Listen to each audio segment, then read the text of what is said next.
Thank you, Mr. Speaker. Obviously, there's been something of a battle going on in the Commonwealth of Virginia with respect to mask mandates in our schools. And there's varying opinions on this. And obviously, Governor Youngkin has issued his order, which is really based around the whole idea that this is a decision best left to parents and individual students. And then in the Commonwealth, we're certainly not going to deny a student in-person learning because they don't wear a mask. Now, some local jurisdictions disagree with that, and so there's a court case pending. But one school district in particular has decided that simply taking this to court is not good enough. We were recently treated to a message from the Loudoun County Public School System and telling a parent whose child showed up to school without a mask that until you arrive, your child will be held in an in-school restriction situation here at school. They are not allowed on campus or on Loudoun County Public School property. Starting tomorrow, it will be considered trespassing. Well, for those of you keeping score at home, trespassing is a Class 1 misdemeanor. It can come up to 12 months in jail and a $2,500 fine.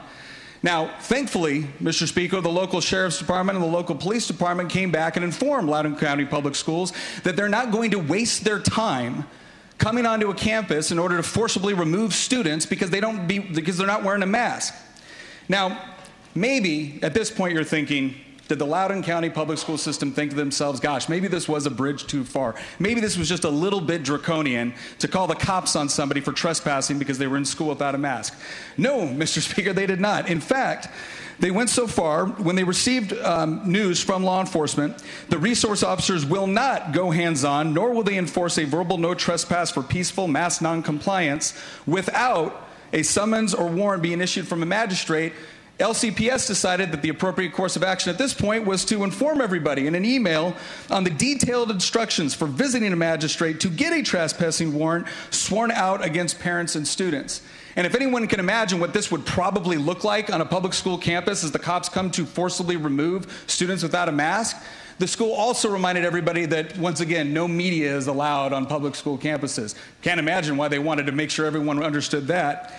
So, Mr. Speaker, I think most parents would look at this, and regardless of where you fall within the mask mandate issue, they would probably think that arresting a student or charging with trespassing or potentially giving them a $2,500 fine or jail time is a little bit extreme.